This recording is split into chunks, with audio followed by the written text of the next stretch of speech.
បាទសួស្តីបងប្អូនអរគ្នាអញ្ចឹងថ្ងៃនេះគឺខ្ញុំអត់មានអីច្រើនទេបងប្អូនបាទអញ្ចឹងវគ្គមុនគឺបងប្អូនបាននេះហើយបងប្អូនបានឆ្លើយច្រើនហើយបងប្អូនបាទគឺពាក់ព័ន្ធជាមួយនឹងខ្ញុំសួរបងប្អូន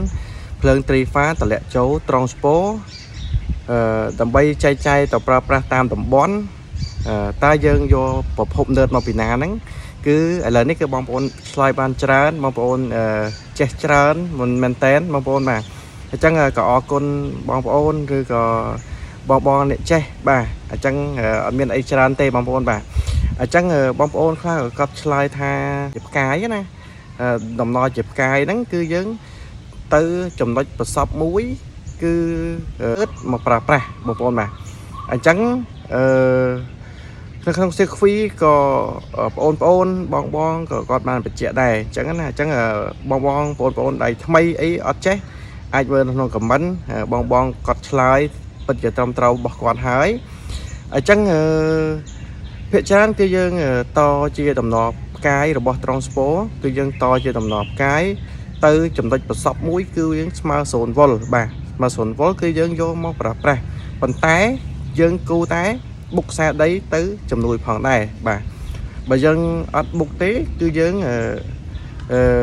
ពិបាកការពារបងប្អូនបាទអញ្ចឹងភាគច្រើនគឺខ្ញុំឃើញបុកដែរបងប្អូនណាបុកភ្ជាប់ទៅចំណុចហ្នឹងដែរចំណុចដែលណឺតហ្នឹងណាបងប្អូនបាទចំណុចភ្ជាប់តំណគ្នាបាទប៉ុន្តែខ្ញុំអត់ដែរតម្លើងត្រង់ស្ពោហ្នឹងទេប៉ុន្តែយើងឃើញបងខាងEDCភាគច្រើនគឺគាត់ដំឡើងបងប្អូនបាទអញ្ចឹងយើងបានរៀនបានសូត្រយើងពីរៀនជំនាញអស់ហ្នឹងគឺយើងដឹងពី circuit របស់វាបងប្អូនបាទអញ្ចឹងមួយទៀតគឺខ្ញុំតើត្រង់ស្ពោហ្នឹងហើយនឹងម៉ាស៊ីនភ្លើងខុសគ្នាដែរឬទេយើងយកណឺតមកណាយើងយកប្រភពណឺតមកតើយើងយកមកខុសគ្នាដែរឬទេឬក៏